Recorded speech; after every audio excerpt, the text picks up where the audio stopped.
आऊज़ुबिल्लाहिमिनश्शैतानिर्रजीम बिस्मिल्लाहिर्रहमानिर्रहीम। आज हमने पढ़ना है बेटा हमारा ये जो हमारी CMW की बुक है पार्ट फर्स्ट की, इसका आज हमने पढ़ना है पेज नंबर 127 से।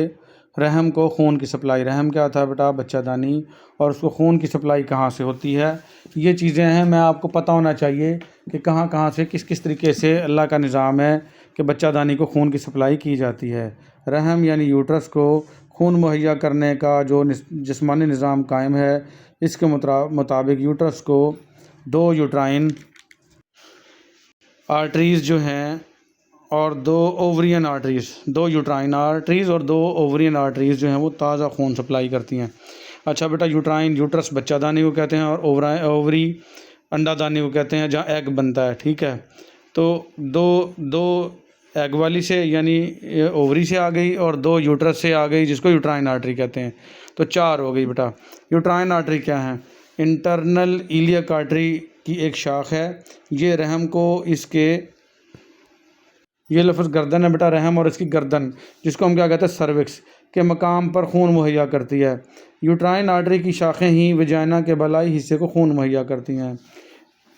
ये आर्टरीज़ ऊपर की जानिब, ऊपर की तरफ जाकर, बेटा ये लफ्ज़ क्या है? जाकर। ये थोड़ा सा कट गया है, आप अपनी बुक में पढ़ लेना इसको। तो ये आर्टरीज़ ऊपर की तरफ जाकर ओवरियन आर्टरी से मिल जाती हैं। ये आर्टरी बाज़ ओवरियन आर्टरीज़, इसको एब्डोमिनल एओर्टा कहते हैं, इसकी एक शाख है बेटा। ये आर्टरी रीनल आर्टरी के करीब से अलग होती है। रीनल आर्टरी कहते हैं जब गुर्दों को खून मुहैया करती है। ये शरियान ओवरी और फ्लोपियन ट्यूब को खून मुहैया करने के बाद यूट्राइन आर्टरी से मिल जाती है। इस तरह खून की वापसी वरीदों के ज़रिए होती है।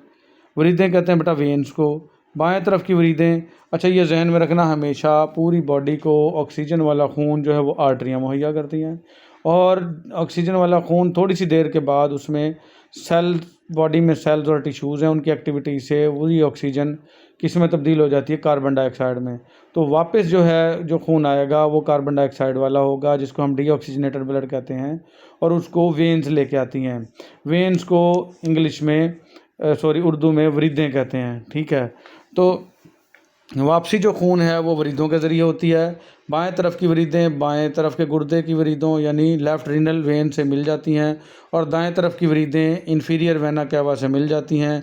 यूँ रहम को खून की सप्लाई और इससे वापसी का निज़ाम जो है वो मुकम्मल हो जाता है। रहम का फिर एसाबी ताल्लुक़, असाबी कहते हैं दिमाग के साथ ताल्लुक़। ये भी बेटा बहुत ज़्यादा ज़रूरी है, इसको पढ़ना आप। ठीक है, अगर रहम के असाबी निज़ाम का जायज़ा लें तो ये निज़ाम पेल्विस के असाबी निज़ाम ANS यानी ऑटोनोमिक नर्वस सिस्टम से मुंसलिक होता है। ये निज़ाम रहम के अंदरूनी निज़ाम यानी फीटस आंवल जिसको कहते हैं, जिसको प्लेसेंटा इंग्लिश में कहते हैं, इससे ताल्लुक़ रखता है। ये असाब सिंपैथेटिक और पैरासिम्पैथेटिक होते हैं, और पेल्विस प्लेक्स या अमरिकन हावर्स प्लेक्स के ज़रिए बाहम ताल्लुक़ कायम करते हैं। ठीक हो गया बेटा। ये फिर आ जाएगा लिम्फेटिक निज़ाम। लिम्फेटिक निज़ाम ये जहन में रखना, लिम्फेटिक सिस्टम बेटा खून का, जैसे हमारी बॉडी में खून बहता है तो ये लिम्फ जो है ना, एक ये शफाफ पानी टाइप का एक माया है। ये जरासीमों से लड़ने में हमारी मदद करता है, और ये भी पूरी बॉडी में ही बहता है। खून बहता है खून की नालियों से, लिम्फ बहता है लिम्फेटिक नालियों से। लिम्फेटिक नालियाँ पूरी बॉडी में हैं। इस लिम्फ का काम क्या है? ये खून से ही इन नालियों में जाता है और वापस इन नालियों से खून में ही शामिल होता है। इसके अंदर वाइट ब्लड सेल होते हैं, पूरी बॉडी से जरासीम को पकड़ना, उनको मारना, उनको न्यूट्रलाइज़ करना ताकि वो नुकसान ना पहुंचा सकें, इस लिम्फ का काम है। तो लिम्फेटिक निज़ाम क्या है? रहम का जो लिम्फेटिक निज़ाम इंटरनल इलियक ग्लैंड और सर्वाइकल ग्लैंड और पेल्विस ग्लैंड से ताल्लुक़ रखता है। ठीक है, रहम का ये लिम्फेटिक निज़ाम रहम की ट्यूबों को सोजिश वगैरह से महफूज रखता है। फिर आ जाएंगे रहम के लिगामेंट। ये बार बार बातें हो रही हैं बेटा किसकी? बच्चादानी के निज़ाम की। तो बच्चादानी को खून कहाँ से मिलता है? बच्चादानी का ताल्लुक़ दिमाग से कैसे है? बच्चादानी एक जगह पे कैसे मौजूद होती है? तो वो कौन रखते हैं एक जगह पे मौजूद? लिगामेंट। लिगामेंट बारीक बारीक धागे और रेशे हैं जो उसको एक जगह पे कायम रखते हैं, आगे पीछे होने नहीं देते। कुदरत ने रहम के साथ इसके दो लिगामेंट या सहारों का एक निज़ाम कायम किया है। इस वजह से रहम अपनी दुरुस्त जगह पर कायम रहता है। रहम की साख्त में इसकी गर्दन यानी सर्विक्स का अपनी दुरुस्त जगह पर रहना बहुत अहमियत रखता है। इस निज़ाम में बहुत से लिगामेंट हिस्सा लेते हैं बेटा। जिनसे ये निज़ाम मुकम्मल होता है वो लिगामेंट दर्ज झेल हैं। ओवरियन लिगामेंट जो ओवरी के साथ जुड़े होंगे, राउंड लिगामेंट गोल लिगामेंट जिसको कहते हैं, ब्रॉड लिगामेंट चौड़े लिगामेंट, प्यूबो सर्वाइकल लिगामेंट, प्यूबिस जो है जहाँ पर बाल उगते हैं उसको प्यूबिस कहते हैं। तो प्यूबो सर्वाइकल लिगामेंट हैं, यूट्रोसैक्रल लिगामेंट हैं, ट्रांसवर्स सर्वाइकल लिगामेंट हैं। ये इनके नाम ऐसे ही याद कर लेने हैं आपने। ओवरियन लिगामेंट जो ओवरी के साथ जुड़े होते हैं। अब इनको बारी बारी हम 5-6 को हमने डिस्कस करना है। ये जो हमने लिगामेंट पढ़े हैं, ये लिगामेंट जहाँ लफ्ज़ आ जाए आपने धागे समझना है, और अल्लाह की तरफ से ये बड़े मजबूत धागे होते हैं जो ओवरी को और बच्चादानी को अपने जगह पे कायम रखते हैं। ये लिगामेंट रहम के मकाम को कॉर्नवा से शुरू होते हैं। ये लिगामेंट्स फ़लैपियन ट्यूब के उकब से होते हुए ब्रॉड लिगामेंट की तह से गुजरकर सफ़र करते हुए ओवरी से आकर मिल जाते हैं, और ओवरीज लिगामेंट और राउंड लिगामेंट में हद दर्जा मुशाबहत पाई जाती है, यानी एक जैसे ही होते हैं। इनको शनाख्त करने के लिए एहतियात और तजर्बा की ज़रूरत होती है। फिर आ जाएंगे बेटा, ये देखें इसकी ये पिक्चर बना दिया उन्होंने। यहाँ पे क्या है, सस्पेंसरी लिगामेंट है, ये बारीक बारीक धागे से नज़र आ रहे हो। फिर आ जाएंगे ये फ़लैपियन ट्यूब है, ये वाली फ़लैपियन ट्यूब को अपनी जगह पे कायम रखने वाले। ये यूटेरो ओवरियन लिगामेंट, ये इसको ओवरी को, और यूटेरो यूट्रस से है बेटा, और ओवरिन ओवरी से है। तो यूट्रस और ओवरी के साथ जो जुड़े हुए लिगामेंट्स हैं, धागे हैं, उनको यूटेरो ओवरियन लिगामेंट कहेंगे। और ये ब्रॉड लिगामेंट्स इसको चौड़े लिगामेंट कहते हैं। फिर आ जाएंगे दूसरे नंबर पे क्या थे, राउंड लिगामेंट। राउंड लिगामेंट क्या थे, गोल गोल। इस लिगामेंट का काम रहम को एंटीवर्टेड पोजीशन में रखना है, ठीक है, यानी दरमियान के अंदर थोड़ा सा आगे की तरफ झुका हुआ। इस मकाम से शुरू होते हैं जहाँ से ओवरियन लिगामेंट का आगाज़ होता है, यानी कॉर्नवा के मकाम से। ये लिगामेंट इस मकाम से शुरू होकर फ़लैपियन ट्यूब के सामने और नीचे होकर ब्रॉड लिगामेंट से गुजरते हैं, और इंग्वेनल केनाल से होकर वजाइना के बड़े होंठों यानी लेबिया मेजोरा से मिल जाते हैं। लेबिया मेजोरा जो वजाइना के बड़े बड़े लिप्स होते हैं उनको लेबिया मेजोरा कहते हैं। इससे पिछले लेक्चर में हमने मुकम्मल तौर पे जो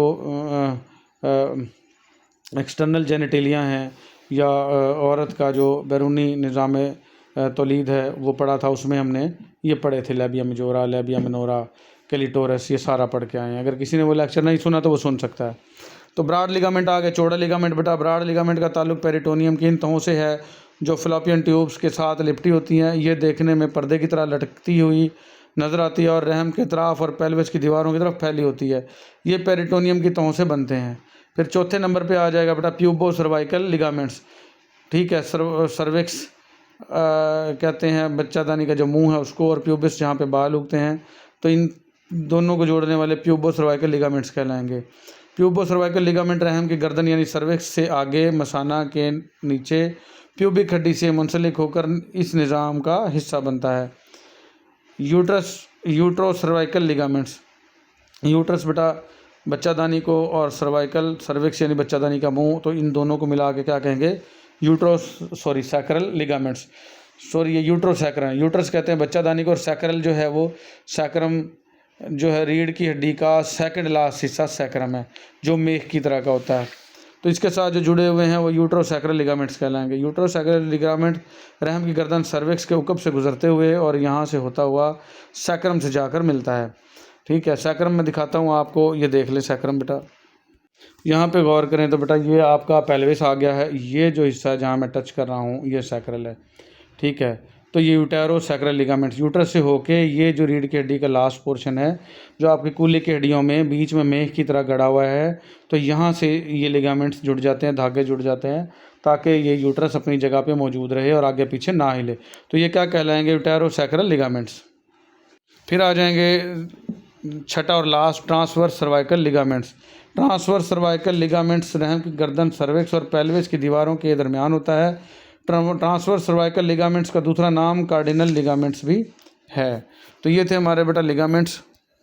अब तक हमने पढ़ लिया बेटा रहम को खून की सप्लाई कहाँ से होती है, रहम का ताल्लुक असाब यानी दिमाग से कैसे है, लिम्फेटिक निज़ाम क्या है, और रहम के लिगामेंट क्या हैं, और इनको हमने तफसील से पढ़ लिया।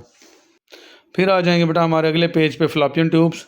फ़लैपियन ट्यूब्स जो हैं इनके 3 नाम हैं, ये जहन में रखना बेटा। इसको हम कहते हैं ओविडक्ट भी कहते हैं और इसको यूट्राइन ट्यूब भी कहते हैं। फ़लैपियन ट्यूब, यूट्राइन ट्यूब, ओविडक्ट। यहाँ पे जो ओवरी में एग बनता है तो एग यहाँ पे पहुँच जाता है और मेल के स्पर्म भी इसी में पहुँच जाते हैं। तो फर्टिलाइजेशन का काम इसी फ्लैपियन ट्यूब में होता है। तो फ्लैपियन ट्यूब पढ़ते हैं हम बेटा। ये पेज बेटा थोड़ा सा बेहतर है। ये फ्लैपियन ट्यूब देखें आ गई हैं। पहले मैं इसको ना आपको दिखा देता हूँ। ये फ्लैपियन ट्यूब जो है वो कलर पिक्चर में, फिर इनको हम पढ़ते हैं आगे से। ये देखें बेटा, ये कलर पिक्चर आ गई है। ये फ्लैपियन ट्यूब है ये, ठीक है। इनके 3 नाम मैं बता चुका हूँ, यूट्राइन ट्यूब और ओविडक्ट भी इसको कहते हैं। तो इनमें से भी अगर कोई नाम आए तो आपने यही समझना है, ठीक है।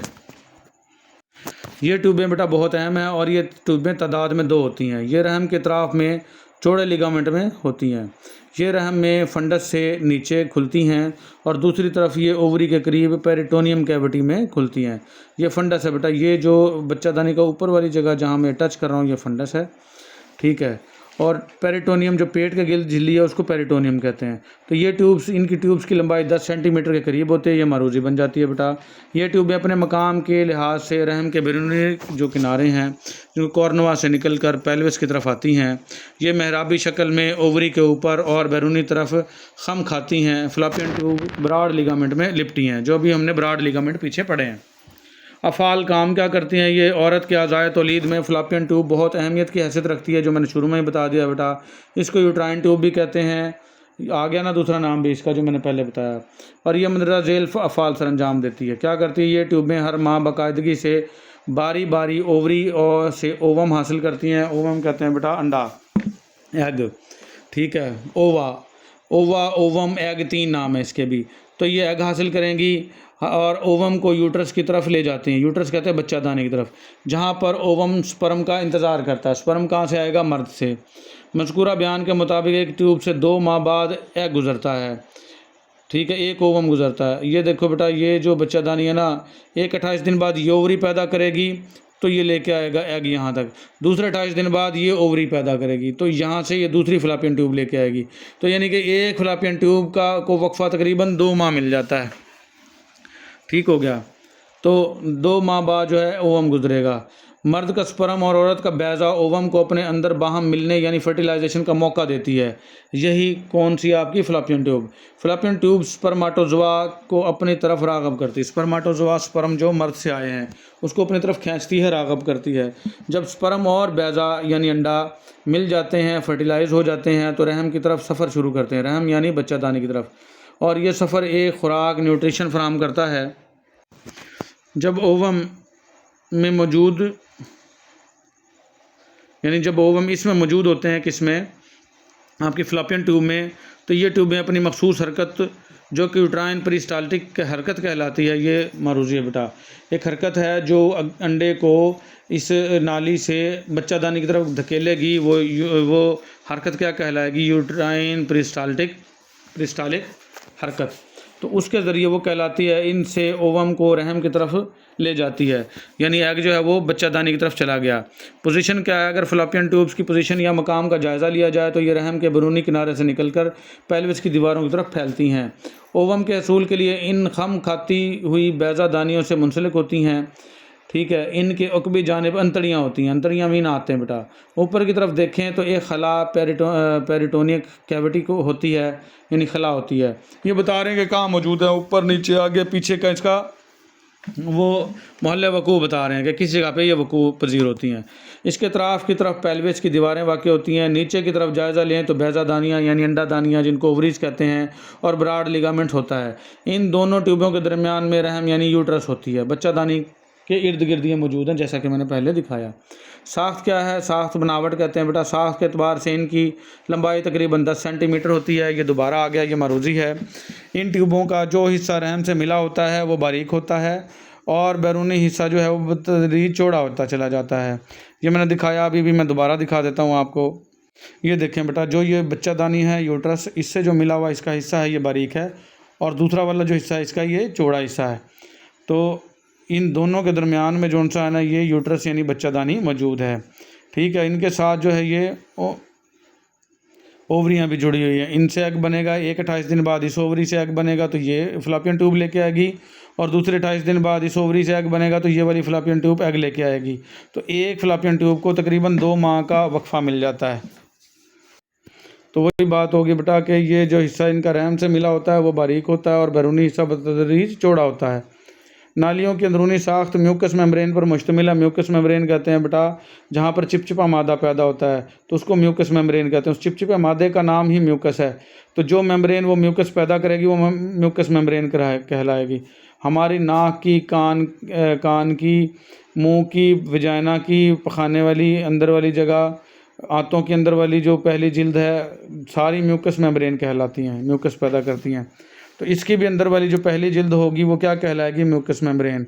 अंदरूनी सतह पर बाल नुमा रेशे होते हैं जिनको सेलिएटेड क्यूबिकल एपिथेलियम कहते हैं। वो बाल नुमा साख्तें बारीक बारीक सी वो धकेलती हैं ऐसे आहिस्ता आहिस्ता आहिस्ता आहिस्ता। ये फिलापियन ट्यूब की मखसूस हरकत में ओवम को हरकत देने में मददगार होते हैं बेटा ये वाले, और ये सीलिया कहलाते हैं। बारीक बारीक रेशा धागे नुमा साख्तें इसके अंदर मौजूद हैं, माइक्रोस्कोपिक, और ये एग को आगे की तरफ धकेलती हैं बेटा। फिलापियन ट्यूब 4 हिस्सों पर मुश्तमिल है। पहला हिस्सा है इंटरस्टिशियल पोर्शन, दूसरा है इस्थमस, तीसरा जो सा एम्प्यूला, और चौथा है इन्फेंडिब्यूलम। तो 4 हिस्से हैं इसके। ये पहले मैं इनके हिस्से दिखा दूँ आपको कलर पिक्चर में। ये देखें बेटा इसके 4 पार्ट्स हैं। ये पहला जो है ये जो बच्चादानी के साथ जुड़ा हुआ है ये इस्थमस है, ये येलो कलर का दिखा रखा है।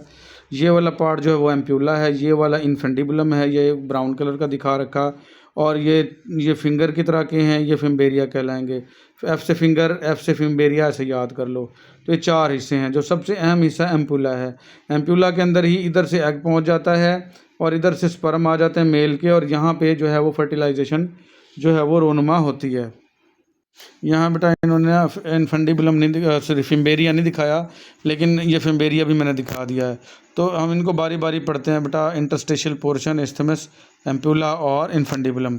तो पहला इंटरस्टिशियल पोर्शन पढ़ते हैं। इंटरस्टिशियल पोर्शन यह हिस्सा रहम की दीवार के अंदर पाया जाता है। इसकी लंबाई 1.2 सेंटीमीटर के करीब होती है। इसका अंदरूनी सुराख 1 मिलीमीटर का होता है। ये मारूजियाँ बन सकती हैं बेटा, और अच्छे से याद करना है। पार्ट्स ऑफ फिलापियन ट्यूब, ये आपने इसी तरह के तरीके से लिख देना अगर वो सवाल आ जाता है तो। फिर आ जाएगा इस्थमस। ये हिस्सा रहम के साथ वाक़ होता है और ये रहम से 2.5 सेंटीमीटर होता है। ये ट्यूब का तंग हिस्सा होता है। एम्प्यूला जो है इस्थमस का आगे चलकर फूल जाता है और एम्प्यूला कहलाता है। ये कदरे कुशादा हिस्सा होता है। इसकी लंबाई 5 सेंटीमीटर के करीब होती है। अक्सर औक़ात इस मकाम पर मर्द का स्पर्म और औरत का ओवम बाहम मिलकर फर्टिलाइज होते हैं। किस मकाम पर? एम्प्यूला के मकाम पर। मैंने बताया सबसे अहम कौन सा है? एम्प्यूला का मकाम है। फिर आ जाएगा इन्फेंडिबुलम। ये ट्यूब का आखिरी हिस्सा कीफ नुमा है। कीफ कहते हैं बेटा जैसे वो तेल डालने वाली कुप्पी होती है जिसका फ्रंट जो है वो चौड़ा होता है, पीछे जो है बारीक होता है। इस हिस्सा को फिम्बेरियल भी कहते हैं। इसके सिरे पर फूल की पंखड़ियों जैसी शाखें होती हैं। इसमें से एक शाख ओवरी के करीब तक जाती है जो कि फिम्बेरिया कहलाती है। यह हिस्सा ओवम को पकड़कर फिलोपियन ट्यूब तक लाता है। एक तरफ का इन्फेंट्रीब्यूलम 2 माह बाद ओवम हासिल करता है। इस तरह बारी बारी से ये दोनों तरफ के हिस्से ओवम हासिल करते हैं, यानी कि 1 माह बाद दूसरा, दूसरे माह बाद दूसरा। तो यानी कि हर हिस्से को 2 माह का वक्फा मिल जाएगा बेटा। खून की सप्लाई आ गई। फिलोपियन ट्यूब को खून की सप्लाई कहाँ से होती है? हर चीज़ को उन्होंने साथ में बताना है बेटा। खून की सप्लाई या सांप से ताल्लुक़, ये लाजमी सुर्खियाँ हर अज़ा की आपने याद करनी है। तो खून की सप्लाई कैसे होगी इनको? फिलोपियन ट्यूब में खून की सप्लाई यूट्राइन और ओवरीन आर्टरीज़ के ज़रिए होती है।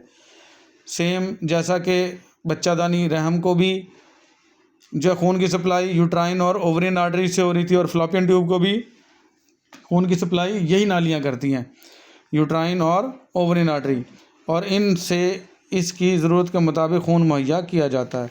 असाबी निज़ाम, दिमाग से कैसे ताल्लुक़ है इनका? दीगर हिस्सों की तरह इसका भी असाबी निज़ाम से ताल्लुक़ है। लाजमी बेटा पूरी बॉडी का दिमाग से ताल्लुक़ तो लाजमी है, हर आज़ा का। तो ये सुर्खियाँ आपने हर किसी में लाजमी लिखनी है। फिलोपियन ट्यूबों का असाबी निज़ाम का ताल्लुक़ और ओवरियन नर्व प्लेक्सस से है। इस ताल्लुक़ से इसका असाबी निज़ाम काम करता है। फिर आ जाएगा लिम्फेटिक ड्रेनेज। तो पूरी बॉडी में मैंने बताया बेटा खून के साथ साथ लिम्फ भी बहता है, जो सफ़ेद पानी है जो जरासीमों को मारता है। तो फिलोपियन ट्यूब्स का जो लिम्फेटिक निज़ाम है लंबर लिम्फ ग्लैंड्स के ज़रिए काम करता है। फिर बेटा काज़फ नालियाँ जिनको लेयर ऑफ फिलोपियन ट्यूब की तहें कहते हैं। फिलोपियन ट्यूब की 2 तहें हैं बेटा, लाइनिंग और मसल कोट। तो लाइनिंग क्या है इसकी, ये फ़्लॉपियन ट्यूब के अंदरूनी तह होती है जो म्यूकस मेम्ब्रेन पर मुश्तमिल है, यानी मैंने बताया जो चिपचिपा मादा पैदा करेगी। और ये सिलिएटेड क्यूबिकल एपिथीलियम पर मुश्तमिल है। ये पेचीदा साख्त की तह होती है। इसकी तह से बाल नुमा रेशे ऊपर की तरफ उठे होते हैं। ये बाल नुमा हिस्से ओवम यानी अंडे को यूट्रस यानी बच्चादानी की तरफ धकेलने में मदद करते हैं। इस तह के अंदर गॉबलेट सेल होते हैं। ये भी लाजमी मारूजी बन जाएगी कि इसके अंदर सेल कौन से हैं, गॉबलेट सेल हैं। ये सेल मखसूस रतूबत यानी ग्लाइकोजन जिसको कहते हैं खारिज करते हैं। ये ग्लाइकोजन ओवम की खुराक के तौर पर काम करता है। अब देखो अल्लाह पाक ने कैसा प्यारा निज़ाम बना दिया है कि बच्चा बनने की शुरुआत तो फ़्लॉपियन ट्यूब में ही हो गई है, क्योंकि मेल और फीमेल का जो गैमीट हैं एग और स्पर्म आपस में मिल गए हैं। तो अब उनकी तादाद यहाँ बढ़ना शुरू हो गई सेल की, एक सेल से दो सेल, दो से चार, चार से आठ। लेकिन अब उनको बढ़ने के लिए खुराक भी चाहिए। तो अल्लाह पाक ने यहाँ पे ये गॉबलेट सेल रख दिए हैं। और ये गॉबलेट सेल क्या है, ग्लाइकोजन पैदा करेंगे। और ये ग्लाइकोजन जो है वो किसकी, उन सेल्स की खुराक है जो फर्टिलाइज एग हो गया, अभी तक वो माँ की बच्चादानी में नहीं पहुँचा। बच्चादानी में जब पहुँच जाएगा तो वहाँ उसकी प्लेसेंटा डेवलप हो जाएगी और फिर वो माँ के खून से ही खुराक और ऑक्सीजन हासिल करना शुरू कर देगा। लेकिन उससे पहले का जो खुराक का निज़ाम है, ये गॉबलेट सेल जो कि ये ग्लाइकोजन पैदा कर रहे हैं उससे उसका निज़ाम होगा। ये ग्लाइकोजन ओवम की खुराक के तौर पर काम आती है। इसमें एक वैस्कुलर कनेक्टिव टिश्यू की तह होती है। फिर आ जाएगा दूसरा मसल कोट। मसल कोट इस तह की मज़ीद दो तहें होती हैं। एक तह अंदरूनी गोल सर्कुलर होती है और दूसरी बाहर की जानिब होती है। इन अज़लात की वजह से यूट्राइन ट्यूबों में इसकी हरकत पेरिस्टाल्टिक होती है। बाज़ किताबों में फ़्लॉपियन ट्यूब या यूट्राइन ट्यूब की दीवारों की 3 तहें बयान की गई हैं, बैरूनी तह, दरमियानी तह और अंदरूनी तह। तो ये 3 तहें बेटा यहाँ बताया बेटा, इन्होंने 2 तहें बताई हैं। तो मसल कोट की मज़ीद 3 तहें भी किसी किताब में आई हैं, तो आसानी से याद रख सकते हो बेटा, अंदरूनी, दरमियानी और बैरूनी तह आगे लगा देना। फिर आ जाएंगे ओवरीज़, बैज़तुर रहम, अंडादानियाँ जिनके अंदर एग बनता है, तो वो हम पढ़ेंगे कल। आज का लेक्चर हमारा इतना ही, मिलेंगे अगले लेक्चर में। अल्लाह हाफ़िज़।